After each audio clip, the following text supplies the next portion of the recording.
Most of us know the famous battles: Normandy, Stalingrad, Pearl Harbor, but what if I told you there were other front lines, brutal, world-shaping battles that never made it into our textbooks? Stories buried by politics, overshadowed by bigger headlines, or forgotten simply because the soldiers who fought them weren't from the winning side.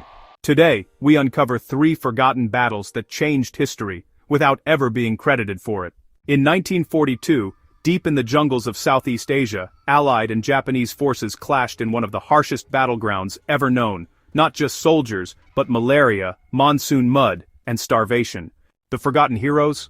African, Indian, and Burmese troops who marched through impossible terrain to stop Japanese expansion. Their efforts prevented Asia from fully falling under Axis control, yet their names rarely appear in history books. Years before most of the world even realized how big World War II would become, another war was already raging, in East Africa. From 1940 to 1941, Ethiopian patriots, Sudanese soldiers, and British African regiments fought Italian forces in deserts and rugged mountains. This front line mattered because it proved something powerful. African resistance movements could defeat European armies on African soil. But, the West barely mentions it.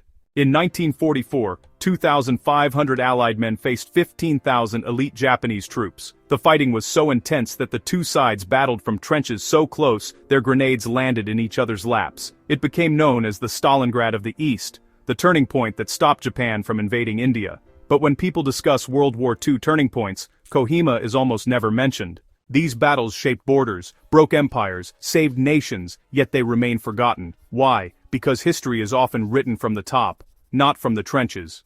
If we truly want to understand our past, we must listen to the stories of the soldiers, porters, medics, and resistance fighters whose names were never carved into monuments. These are the forgotten front lines, and now, their stories are finally told.